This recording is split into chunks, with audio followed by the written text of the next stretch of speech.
Okay, we may have gone a little barbecue crazy at Sonic. We BBQified not one, but 3 iconic menu items. But I mean, come on, can you really blame us for going slightly overboard? When you add smoked pulled pork and tangy cherrywood smoke sauce to a melty cheeseburger, a brioche-topped barbecue sandwich, and crispy, cheesy tacos, you'd be crazy not to go crazy. Pulled pork barbecue, now at Sonic. Limited time only at participating Sonic drive-ins. Hey, it's Kim Commando Today, your daily podcast to keep you up to date with all things digital and beyond. And I'd love to have you be a part of our podcast. You can make an appointment to speak with me. Just head over to commando.com, and on the top right, there's a button that says Email Kim. Fill that out, and that's it. All right, I always like to kick things off with something super fun and interesting. And for this, we have to go back to the mid-'70s. And I actually went to ChatGPT, and I said, tell me what was really hot in the mid-'70s. Okay, Bohemian Rhapsody by Queen. We all know that song. Okay, Philadelphia Freedom. Love Will Keep Us Together by Captain and Tennille, which has to be, by all means, the worst song ever. It's like, it has like some weird bird thing going on at the end. The movie Jaws, One Flew Over the Cuckoo's Nest, All in the Family, The Jeffersons. Okay, also, as it relates to tech, the Apple I computer. The Apple I computer. They say it's the most sought-after computer by tech lovers ever made. It was hand-built by Steve Jobs and Steve Wozniak in their parents' garage. And what made it stand out is that this was the first personal computer that you could buy that you didn't have to pull out your soldering iron to actually get it to go. Could you imagine if that was today? Kim, what kind of brand soldering iron should I recommend? What do you recommend? Kind of crazy stuff. Okay, the reason why I bring all this up, long story short, is that one's going up for sale. And it's actually autographed by Steve Wozniak. So how much do you think it's going to sell for? How much do you think it's going to go for? So you go first, Allie. What do you think? Well, what if I said I know the answer? I can't guess. Oh, okay. Well, then we'll ask our dear friend Ricoh Danielson. Ricoh, how much do you think this computer is going to sell for? I'll probably say about $500,000. Let's just say. Yes, bingo, ding, ding, ding, ding, ding, hey, $500,000. Okay, so what I was thinking is like I'm going to get a Sharpie and start autographing mics and just put them for sale up on eBay. But you know, a lot of people don't realize that most of the computers on the International Space Stations, they're actually Macs. Yeah, a lot of people don't know this. You know why? Because it's just too dangerous to open Windows in space. Oh, that was really bad. I know. And on that happy note, it's that day of the week when a few of our esteemed team members and friends join us on another turbocharged episode of Kim Commando Today. And first up from the Commando Mega Media Empire, we're talking about radio and podcasts, websites, newsletters. We have our amazing content queen, Allie Seligman. So, Allie, how are you going to impress our listeners and viewers with your extreme intellect? Well, for some fun, I'm going to tell you what everyone is talking about on Nextdoor, so you can feel like, hey, it's just not my neighbors who are the worst, it's everybody. And I'm going to tell you what I've been using a tablet for lately that is making me put my laptop down, put my phone down.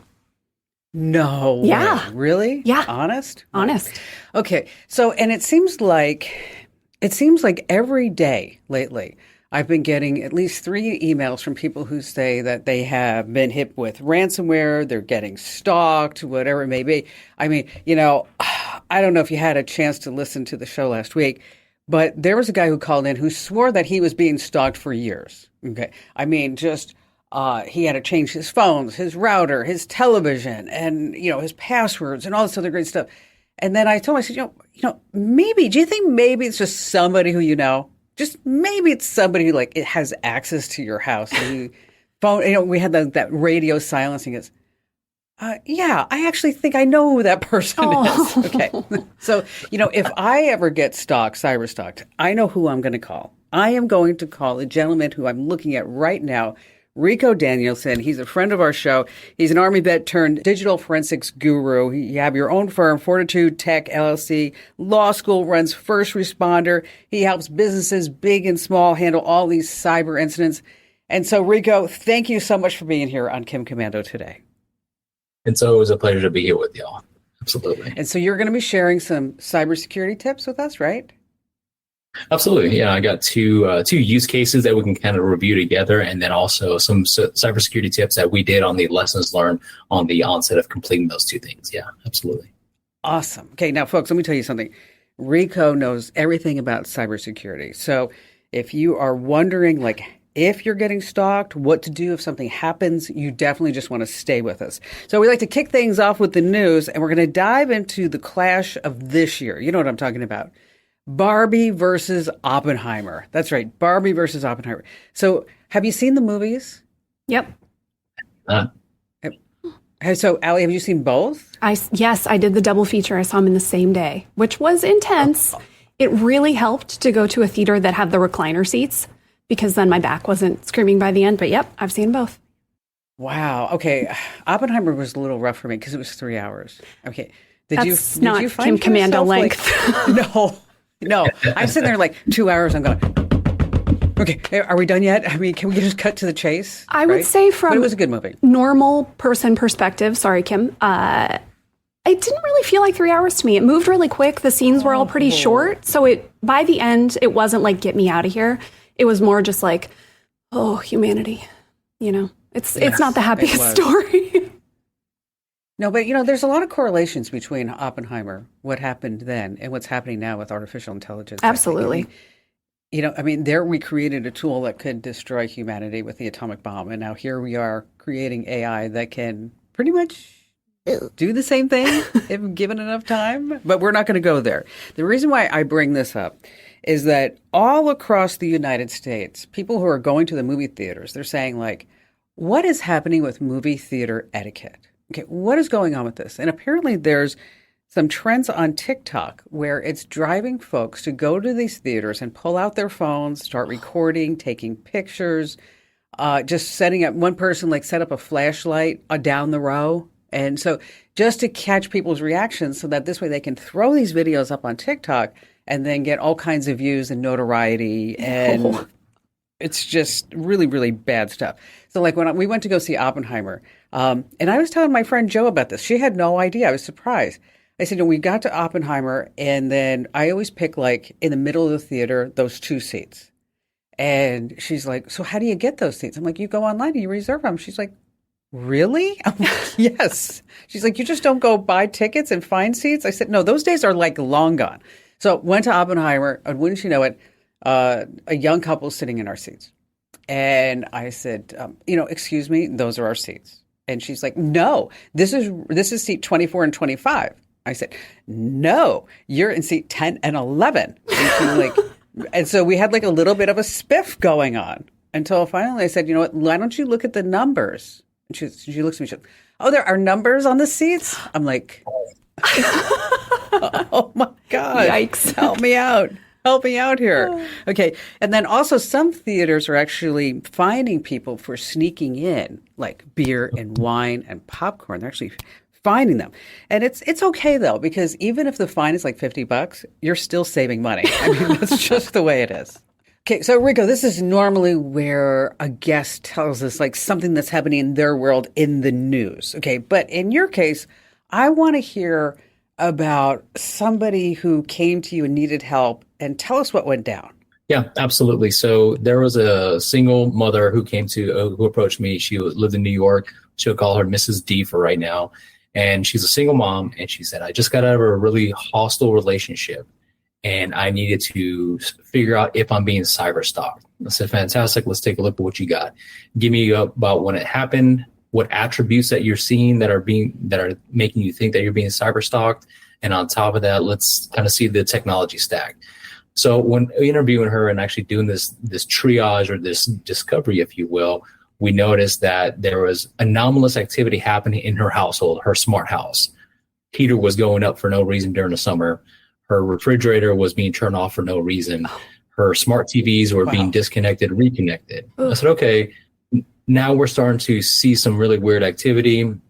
The first thing I asked her was, do you have control of all your assets? Do you know what's in your environment? Do you know what's in your house? Do you know what it looks like?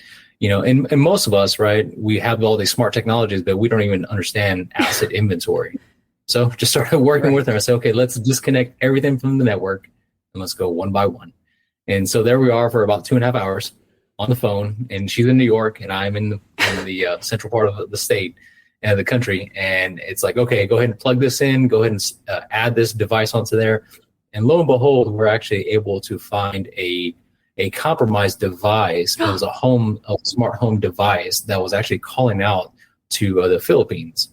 And I said, okay, now we have a point of reference. It's called the C2 node. It's the command C2 node, the command central node that is calling out to this foreign IP address. And so I started doing my deductive reasoning, doing some digital forensics, understanding the type of logs that were going back and forth, understanding why specifically this thing. So there's a vulnerability in the device itself. And on top of that, there was a vulnerability in the password itself. Oh, no. So once we captured those two things, and then we captured the IP address, we're actually able to correlate it to a threat actor. It was like a junior threat actor in the Philippines, just kind of messing around. And this seems to be the first of the second persons that has approached me this week on this. Oh my gosh. Wait, was this somebody she knew? Yeah, that's what I was going to ask. No, not at all. Not at all. This is someone out of the blue. We see this quite a bit in regards to IoT devices. Mm-hmm. What will happen is the manufacturer will send something out and they'll say it's just going to go to market, and they don't do an air gap or they don't do a security hardening. And then all of a sudden, you saw this a lot in the CCTV world back in the 10 years ago, where it was open to the internet, right? Unfortunately, this person's device fell in the same symptoms and it was not patched over, so they had a vulnerability on it. Somebody out there in the Philippines was just running around checking for these vulnerabilities, kicking the tires, kicking some doors down the alley, and was like, hey, I think I found an opening, and just went through the network one by one, started just messing around with certain things in her house, and it was quite fascinating. Wow. I was just wondering, do you think that there's a marketplace for this? So like, if you have like this weirdo crazy ex and then he or she can go online and say, listen, here's everything that is happening with my significant other that I no longer am in love with, and I just want to harass the heck out of him, and I'll pay you $500 a month for you to just wreak havoc. Are there like those type of job postings? Yes. So on onion sites, usually they're on dark web, deep web. There are hitmen for hire, cyber hitmen for hire, or cyber hit persons for hire. Absolutely, without a doubt. It's just a matter of, you never know who you're talking on the other side to. It could be the DEA, FBI, CIA, whomever. $500 in the grand scheme of ransomware and threat acting negotiation and threat actorship, it's not a lot of money. I mean, that's $1 billion industry. So you got to have a little bit more than $500, maybe 50,000, and somebody would do it for sure. See, that's just me. I'm cheap. So I'm like, okay, so what do I get for 500? Yeah, what do I get for 500? Oh, you get like one phishing email. It's the heater. Yes, that's right. Just the heater. That's good stuff, Ricoh. All right, Allie, what do you have for us? I've got a fun one today. Ricoh, I'm Bad News Allie, and I'm talking about something that's a bummer, but I figured I'd keep it a little lighter today. Do you two use Nextdoor, the neighborhood app? Yeah. I get notifications from it. I can't say I'm a real fan. I mean, ever since like there was a posting about me on Nextdoor, which was so embarrassing. I mean, I get this notification, Ricoh, and Allie knows the story. I get this notification on my phone. It's like, woman in Mercedes speeding through neighborhood. I'm like, what is that? Oops, that was Kim. Sorry. Yes. I do not use it. Mostly because I don't want to get into the drama. I don't want to see the things my neighbors are posting. I just want to think they're nice people. I don't want to have one of those horror stories where you're like, oh, my neighbor is that guy who's the worst person in town. But a company put together a survey. They looked at 58,000 posts, 350,000 comments on Nextdoor to figure out what the heck are people talking about? What are the big deals? Throw me a couple topics. What do you think people are talking about quite a bit on Nextdoor? Affairs. The bears. Noises. Loud noises. Yes, absolutely. Dogs, barking dogs. That's a big one, right? Dogs, cats. The cities with the most barking dog complaints. I'm sorry, if you live in Raleigh, North Carolina, Oakland, California, or Virginia Beach, that is where people say barking is the very worst. What about where cats are talked about more than dogs? Where are the cat cities? That would be Fresno, California, Oklahoma City, and Sacramento. Who knew? Okay. Never would have known that. That's just a little fun fact that you can use to impress your family members and friends. Yes. Arizona is actually home to the #1 city with the most feral cats, which is not surprising. If you live in Arizona, you know that. #1 is Mesa. Love that. Oklahoma City, they're in like every one of these lists somehow. And then Fresno, again, somehow. Okay. Another big topic, poop. Because people go on Nextdoor to say, some jerk let their dog poop in my yard and didn't clean it up, right? That is a huge topic. Which cities talk about poop the most? That would be Washington, D.C. There are so many jokes to make there that I won't. Arlington, Texas, and San Diego, California. Squeaking in at #4 is Phoenix. So go us. The smelliest cities. Do we have any guesses here? Oregon. Newark, New Jersey. Well, that's a good one, Kim. As someone who lived in New York, I would say Newark for sure. But actually, I have lived in 2 out of 3. #1, again, is Mesa. Maybe it's the feral cats. I don't know. #2, New York City. Can confirm, terrible. And #3, Phoenix. Oh, my gosh. Oh, no. I know. Okay, you know what? Here's what I'm going to say. Okay. When it's 120 degrees outside, people have nothing to do. Okay. So they are going on Nextdoor and complaining about everything because that's just the way it is. People love to complain. Okay, a couple more. Traffic complaints are another huge one, right? People talking about, hey, the street's closed Phoenix, or Mesa. Yeah. You know what? Shockingly, okay, cities with the most traffic complaints, Sacramento, and then San Jose, California, and then Fresno. It's all California. Kim, I'm sure you can feel that. Yes, pretty bad. I can. Yeah. Yes. The most parking complaints, that would be San Diego. I bet all the tourists, don't you think? Like people not knowing where they It's can everybody from Arizona that goes to San Diego. They're trying to get away from the stink and the poop. And yeah. Most construction complaints, New Orleans, weird, Portland, Oregon, and Tucson, Arizona. Okay. And then last category here, the cities with the most creeps, surveillance, complaints about people watching them or, just acting weird. Truly, they define this as cities with the most creepers. I guess this is your line of work, Rico. #1, Albuquerque, New Mexico. #2, Omaha, Nebraska. And #3, Tulsa, Oklahoma. Does that feel right to you? For the first and last one, absolutely. Love it. And then cities with the most surveillance. So this is mostly going to be people saying like, hey, I saw a camera watching me, or my neighbor has a camera watching me, whatever it is. That's Oakland, Louisville, Kentucky, and Sacramento. Sacramento was on that list a lot. Yeah, you know what? That doesn't sound like a place we want to move to. No, let's stay away from Sacramento. Not at all. Yeah. Okay.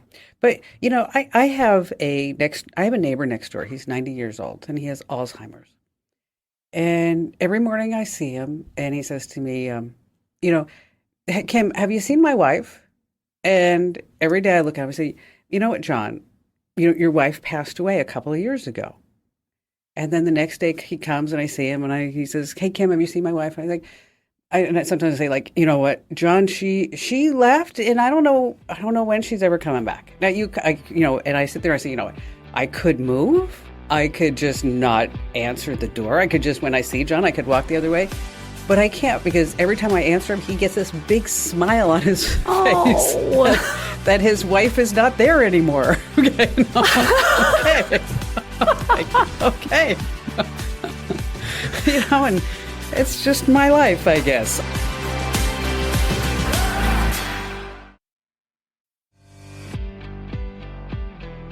All right, we're so delighted that you're here joining us on Kim Commando today, and I really hope that you're among the tech elite, the people who do not suffer from FOMO. I'm talking about the over 500,000 people who get our newsletters every single day. And today I was looking at the reviews, and we had 948 people who say this is like the best thing ever. And we had 48 people who said they were disappointed in it. Okay, but 900, 1,000 to 50, those are pretty good odds that you are going to love it. Okay, if that was on the Vegas pass line, you would definitely put down at least $500. So what I want you to do is go and sign up right now over at getkim.com. Getkim.com. And you're going to get the tech news in the morning and life hacks in the afternoon. And whenever there's a data breach, like, I don't know, maybe once every 2 weeks, you're going to be one of the first people who know that it actually has happened. So again, sign up right now over at getkim.com and you'll be up to date in 5 minutes or less every single day. And we took a look at the people who are actually subscribed. We looked at their domains, and we have folks from NASA, the FBI, top universities, professors at Harvard, MIT, Stanford. My sister is on there. I subscribed her, so I'm not sure if she reads it, but she's on the list. So anyway, you want to sign up right now over at getkim.com. All right. So this is part of the podcast, Ricoh, where we like to pass along some tips. And speaking of TikTok, everybody is cheating on TikTok, it seems like, because it's another new TikTok trend. I'm not talking about people drinking borax anymore. What is up with that? People drinking borax, or now apricot pits. Okay. For and acne, so this right? way, for acne, yes. And then, cyanide poisoning people. I mean, come on. Great. There's this gal on TikTok by the name of Madeline Smith. And when you look at her, she's hot. And she's a real person. She's not AI. She's actually a beautiful woman. And so what happens is that women who think that their husbands are cheating are sliding her a DM saying, this is my husband. I think he's cheating on me. And then she slides into their DMs, the husband's DM, and says, I normally don't do this, but I think you are so hot. Entrapment. I think you are amazing. Yes. Oh, no. And then what she does is, as soon as the husband's like, oh, well, I think you're pretty hot too, is that she starts the exchange going back and forth, and then she videos it and she takes screenshots. And she's running about 100, she's calling loyalty checks. Loyalty check. Every week. And she says, here are her odds. 8 out of 10 guys fail the loyalty check. Oh. 8 out of 10 guys. That's right. One of her recent videos, 1.5 million views. I mean, Wow. That's crazy stuff. So if you think that your partner's cheating, there are some telltale signs, like maybe they have an extra phone, maybe they're hiding their phone, maybe you can't find their location. And then there are some tricks of the trade that we're not going to pass along here, like you can set up their phone so that when they're sleeping, you can actually open their phone with facial ID, but we're not going to tell you how to do that. We have that on the site. No, just kidding. But we actually have a tip on how to prevent that from happening. So you can kind of reverse engineer all that. So loyalty checks are really big, and if you get one of those, just make sure that you pass, right? I mean, that would kind of be the big deal with that. And speaking of, what did the suspicious husband say after he caught his wife cheating in an igloo? What did the suspicious husband say after he caught his wife cheating inside an igloo? Anybody? I knew it. Get it? All right. You know what? They're just really bad jokes today, and I will tell you why, because I was on a boat yesterday for 6 hours in 5-foot swells. Oof. And this morning I was still moving and leaving back and forth. All right. So save us, Ricoh. Tell us about how we can tell if we're getting cyber stalked. So some of the fascinating ways you can tell if you're being cyber stalked. One, someone's going to probably reach out to you on Instagram, try to lure you in. Tell you're hot on the internet. Yeah. You have to know your leagues here, right? Whether you're the reacher or the settler right now. So you might pull that. Number 2, you might see some different profiles of yourself. I've seen them of myself on Instagram and Facebook and LinkedIn and stuff like that all the time. And then if you know you're being cyber stalked, if you go look inward to your household items, like your cell phone, your computer, your network. So if we start at the cell phone level, you might encroach upon or might look upon this thing called the Pegasus, right? Pegasus is a rebranded CIA application that can be used and is still in the open wild to do some keystroke logging, and it hides itself as an app of some sort, usually a calculator. So you might see something like that. You might have like clues in conversations. You might be having a conversation with somebody who says, "Hey, I heard you were going out to get a good steak at Steak 44 on Saturday at 7 p.m. Oh, so that's something they're very well known. So that means somebody has unauthorized access to your information, possibly email, text messages, stuff like that. And now, so when we talk about access control, right? So we talk about looking at things that you need to be controlled in the access perspective. Now we can look at our network, okay?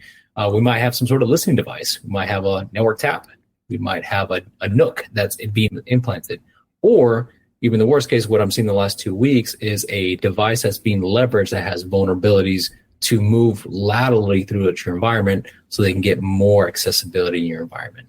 So those are some of the things that I would be very mindful of. And then also, don't doubt yourself too much, right?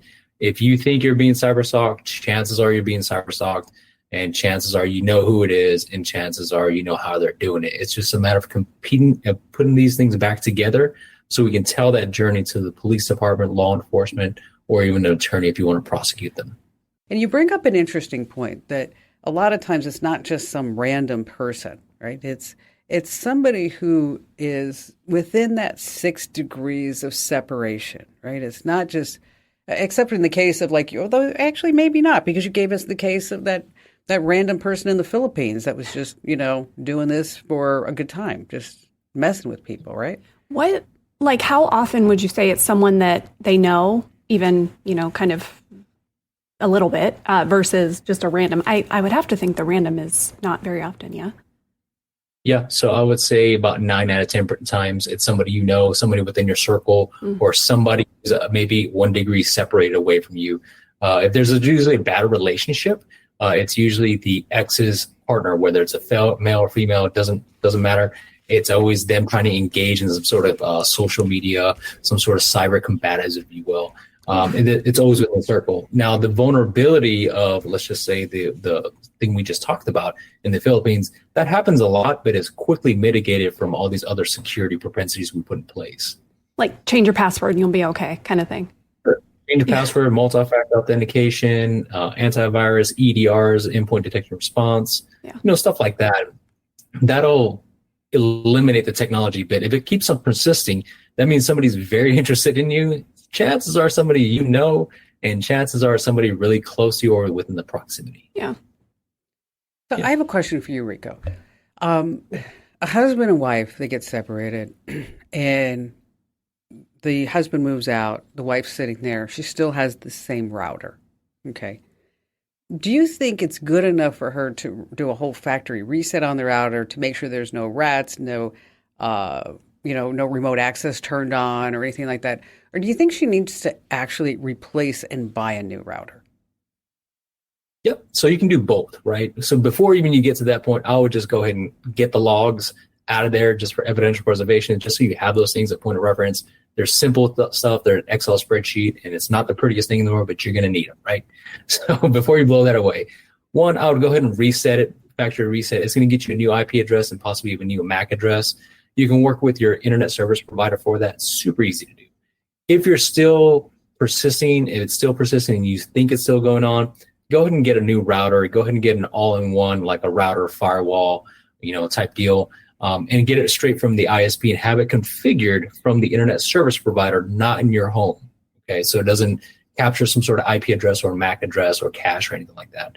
And then at that point, you're a fresh start. You're ready to roll. Now it has to go back all the way to access. Now start changing your passwords, multi-factor authentication. There's a methodical approach to this to get a threat actor on the outside very easily.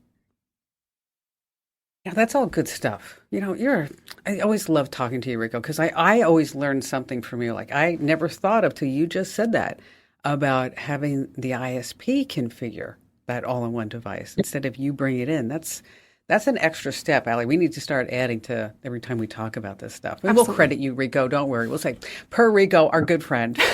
All right. So, Allie, tell us how we're going to speed up our computers.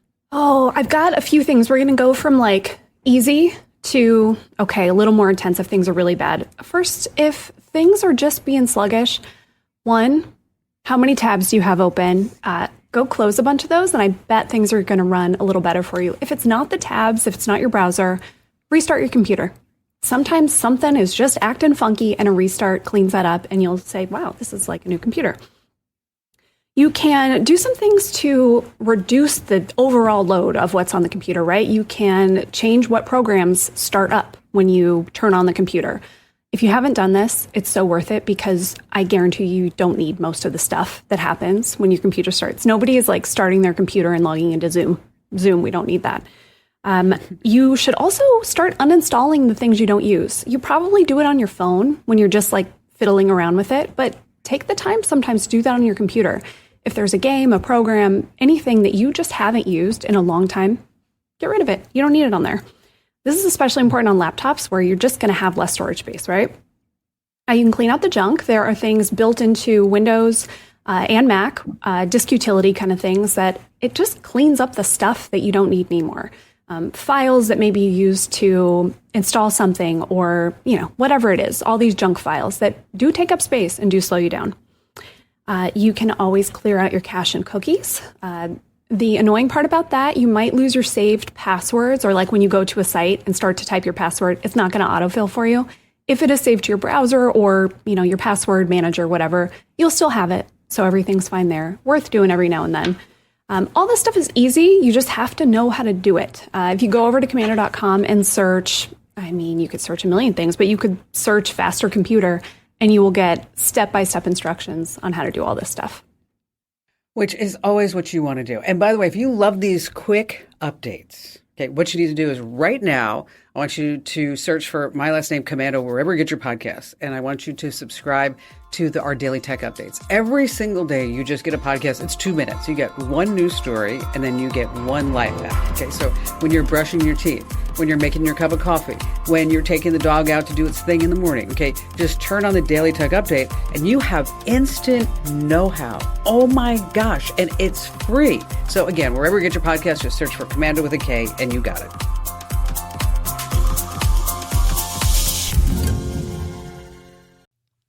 Let me tell you about a revolutionary new mobile voicemail app. If you've got a business, your voicemail is probably filled with messages from customers. Often the messages don't contain all the details you need. But what if you were able to get visual information from your callers? That's something you can't do with a traditional audio voicemail box, but you can with Fillmore Productions Video Voicemail. With Fillmore Productions Video Voicemail, callers receive a link to download the mobile app. There they can view important details about your business, watch videos about what you have to offer, and then leave you a video message. Actors and musicians can showcase what they do, and callers to medical practices or repair shops can report their issues visually. There are so many things that video voicemail can do for a business that makes audio voicemail a thing of the past.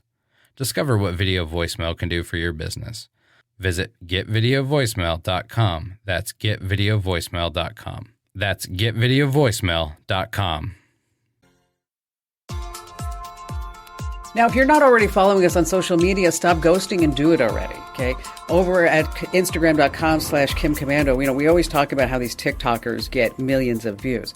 But I was looking at the result of a video that I posted. I don't know if you guys saw this, but Ian was walking in Los Angeles with his friend. And Ian said to his friend, hold on, I'll be right with you. And his friend continued to walk down the street. And then the guy turned around and was watching Ian hold an elderly woman's arm by her elbow and was walking her across the street. Okay. And so the friend recorded this, like him walking across the street, and then you could see her thanking him and then him walking away. And the backstory is that he was standing there, and Ian's my son, by the way, if you haven't figured that out. He was standing there, and this woman was waiting to cross the street, but no cars would stop in the crosswalk. It was one of those pedestrian crosswalks.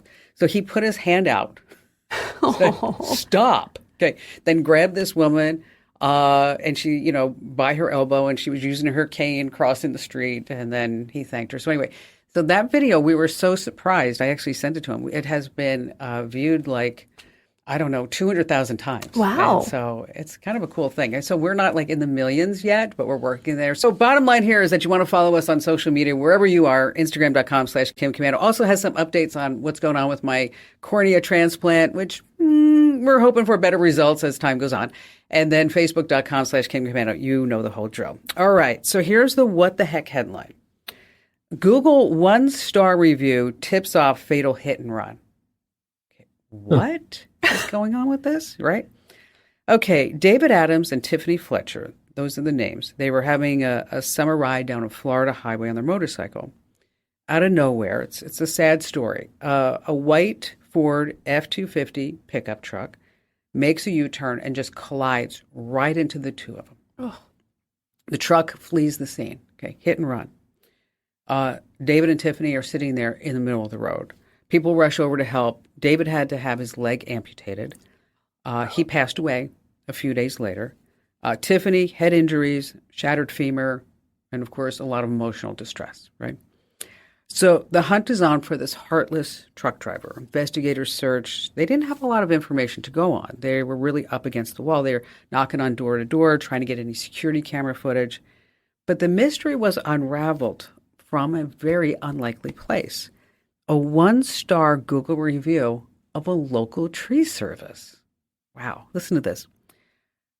Guy says, just doing this review because the owner or son of the owner had a big accident on the 301 in Balm River involving a couple on a motorcycle. The thing is, he fled the scene, and all I got was the company name on his white truck.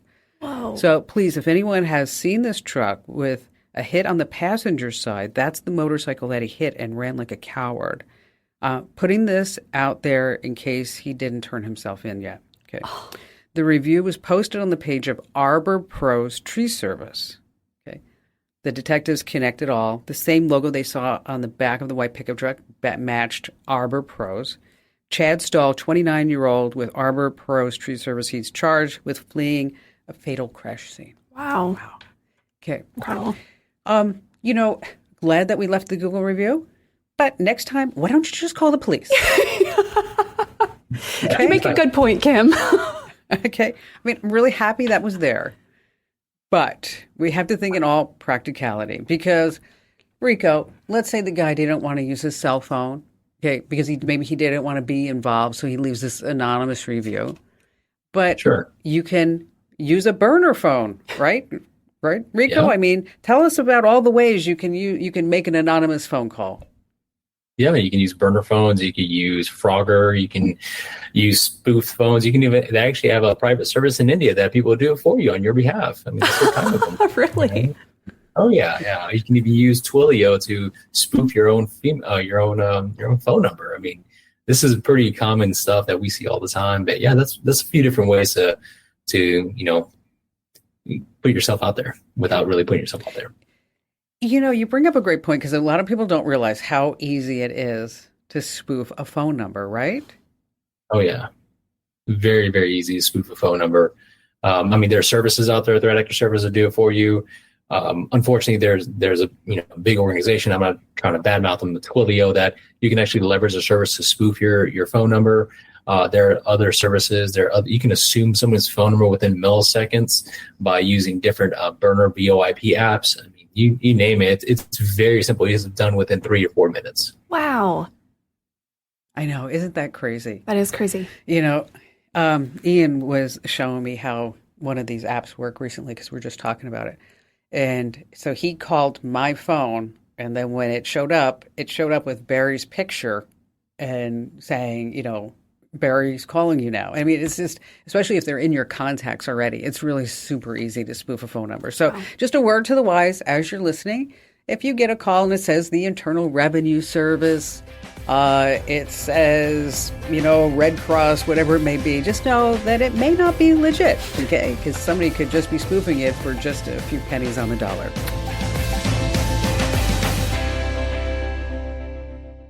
Forget the pressure to be crushing your workout on day one.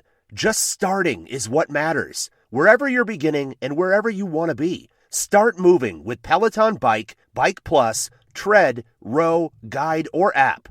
With thousands of classes and over 50 Peloton instructors ready to support you from day one. Remember, doing something is everything. Get started with a Peloton Bike or Bike Plus rental at onepeloton.ca/bike/rentals. All access membership separate. Terms apply. Hey, just a quick reminder that if you're not already getting our newsletters, make sure that you sign up right now while you're thinking about it to get Tech Smart every single day. and you're going to join over 500,000 people who do. Sign up at getkim.com. Once again, that's getkim.com. If you are already a subscriber, let me tell you something. At the bottom of every newsletter, you have a unique referral link, that unique referral link. Okay, what that means is that you can post that link on social media. I helped my friend Jo do this yesterday. She's like, what do I say? I said, here, just say all this. Okay. And you put your unique referral link there. And then as your friends and family sign up for our newsletters, you get to win great prizes. Okay. We're not talking about like a sticker for your laptop. No, we're not doing that. You could win an iPad. You could win a backpack, some great stuff. We also have like the mystery box. And the mystery box is, well, if you refer a whole bunch of people, we're not sure what that's worth yet, but it's going to be like a really good mystery box. And so make sure that you sign up at getkim.com. Once you do sign up, be sure that you use that referral link because, hey, it's a win-win. Your friends and family get more tech smarts, and you can stop answering some of their tech questions, and you get to win valuable prizes at the same time. So again, that address is getkim.com. All right. So Allie, I saw the review come in for the tablet, and I thought, you're the Pixel Queen, and you like to have pixel dust. What do you think? Well, hold on. I'm not ready for my full review. So what Kim's talking about, Google sent me over the new Pixel tablet to test out. It's got a really cool dock that is a speaker and charges it, yada, yada. I need to give it more time because I want to really use this thing in my life. But today I want to talk about when would you use a tablet? Why do you need a tablet? Because my first thought when Kim sent me that email was, like, oh, cool, a Pixel tablet. And my second thought was, but I have a phone. I have a laptop. Why do I need a tablet? Why do I need another thing? And it turns out I'm eating my hat because having a tablet is actually pretty cool for a few different things. I blew my mind when I looked this up, but do you two remember when the first iPad came out? Oh, yeah. Yeah. It was, Kim, do you remember the year? Send yourself way back. It was 2010. Yeah. I had the first one, and I've had many iPads over the years. This is my first time having an Android tablet. And I have to be honest, we've got a stack of old iPads that just kind of sit in a closet because for so long it was like, well, the novelty is worn off. What do I do with this thing? Turns out there's some good stuff, and this is what I've been doing most. They're really good for making art. That's what my husband does. He has the fancy pants, iPad Pro, the newest one, and he makes music on it. Sometimes I like to play with an app called Loom. It's with 3 O's, Loom. And it's a really fun way to make little illustrations. You don't have to be a good artist, but it's a fun little way to pass the time. And that's not something, honestly, I would ever do on my phone. I would ever do on my computer. But it's kind of nice to just do something artistic and, get your head out of everything else for a minute. One thing I like is browsing the internet on here. And yes, Allie, you could do that on your phone. You could do that on your computer. But here's why it's better. Because I didn't connect my email. I didn't connect my messages. And so I'm not getting a pop-up every 2 seconds while I'm trying to just relax and look at recipes or whatever it is, saying like, oh, you have a text, you have an email, you have this, you have that. It's like a little more distraction-free in a way that is actually really nice. So it's like kind of become the, nighttime settling down. Maybe I'm not reading yet, but I want to do something. Get the tablet. It's so much nicer. It's good for games because the screen is so much bigger, and there are a lot of tablet, games made for tablet. They're just going to perform better than your tiny little phone screen. I mean, not that tiny, but comparatively, right? My favorite use by far, cookbooks. So I'm a big reader, and I do all my reading on a Kindle. Cookbooks on a Kindle are awful. Everything's in black and white. You don't get the you don't get the pictures. You don't know if it looks good. Exactly. It sucks. And the pictures are a really good part of a cookbook, right? But on a tablet, it's so nice because you can page through like a real book, and then you can set it there in the kitchen. I set mine up on something so I don't, splash it or anything. But you can actually use it in the kitchen. I like this better than using my laptop, which I've been known to do, because there's no keyboard that I'm going to accidentally spill things into, or, I've definitely dumped flour on my computer before. So it's a little nicer in that way. You're not going to ruin your laptop that you probably need for work or whatever else. So I'm loving it. The other thing that I've noticed is like, remember back when everybody had you had your house computer that was like the family computer? Now all of our devices are private, right? Like when somebody wants to use your phone, you have that moment of like, ooh, I don't know. Yeah. Or even your computer, because... Why do you need to do that? Exactly. And they're going to see your text messages as they pop up. And just things that make you feel a little like, I don't know. But a tablet makes a really good, just kind of device anybody can pick up and use. And you're never going to have that moment of like, don't. Let me close that. Let me make sure I close my weird Google search, whatever. It's like a community device. Anybody can pick it up and use it, control the music. You can put your smart home stuff on it, certainly. But I don't know. As you can tell, I'm embracing tablet life. It's going pretty well. Here's the deal. I want you. You know what? I know. I get you. I mean, apples and ponies and unicorns and flowers and everything's all great. Okay, so it's now the first part of August. Okay. November. I want to know if you're still using this tablet October 1st. October 1st. Just make a little note. Okay. Make a little note. October 1st. Okay. And I want to know if you're still using it. Okay. I'm gonna say no. What do you think, Ricoh? I'm gonna say yes. Thank you, Ricoh. Oh, okay. Yeah. Right. I will say the worst. One, yeah. Yeah. The worst part so far about the tablet is remembering to charge another device, because I am not good at that. Yeah, there's a caveat. Like, will it be functional? Will it be full of like cake batter? We don't know. So. That's true. We don't know. That's true. We don't know. We don't know. All right. Okay. So, Allie, you're got a 2 for this segment. So, this is the joke. Okay. Yep. All right. We always end on a happy note. Let's see how this is. Okay. 3 writers, Jim, Sam, and Carl, are at a writing convention, and they booked a hotel room on the 75th floor.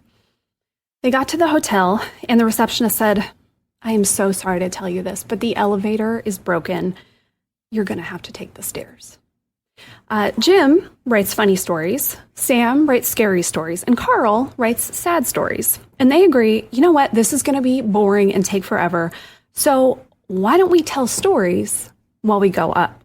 So Jim would tell his 2 funniest stories when they went from floor 1 to 25. Sam is going to tell his scariest stories from 26 to 50, and Carl is going to tell his sad stories from 51 to 75. They start their climb. Jim goes right into the funny stories, and by the time they get to the 25th floor, they don't even care that they just climbed all those stairs. They are hysterical. And then Sam tells some scary stories, and by the time they reach the 50th floor, Jim and Carl are kind of hugging each other and scared, but entertained. And then it's Carl's turn. I'll tell my saddest story first, he said. There was once a man named Carl who left the hotel room key in the car.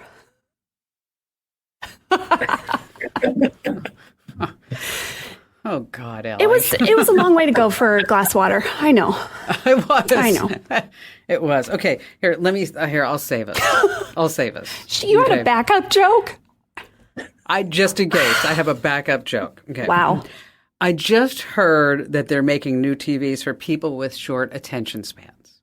Okay, I just heard that they're making new TVs for people with short attention spans. It's going to have 20 times as many pixels as 4K. It's 80 HD. Get it? All right, that was better. You got me. All right, I'm sorry, Allie. You know what? You know what? If you take a lot of shots, you're not going to make them all. You give that 8.5. That's true. That's true. Hey, on that happy note, Ricoh, thanks for joining us. Tell everybody how they can learn more about you and then sign up for anything that you have going on. I know you're doing a lot of speaking engagements, but I know that you help a lot of folks and corporations, big and small. Yeah, absolutely. So you guys can just Google search me, Ricoh Danielson. I'm pretty sure you guys can find my email and phone number real easily. I make it very evitable. And then the other part is you can find me on Instagram and also possibly Facebook. Yep, absolutely. And so Ricoh is Ricoh and spelled Danielson for everybody. Yeah, Danielson. Ricoh Danielson. Ricoh Danielson. If you just get the Ricoh right, the Danielson will pop right up. And so thanks for joining us. Thanks for being here. And as always, tell at least 3 friends about Kim Komando Today, the podcast. And hey, just one more reminder to get those newsletters. You're going to love them over at getkim.com. This program is a copyrighted production of Westar Multimedia Entertainment and protected by the copyright laws. Any rebroadcast or use of this program for commercial, business, economic, or financial purposes without the written permission of Westar Multimedia Entertainment is strictly prohibited.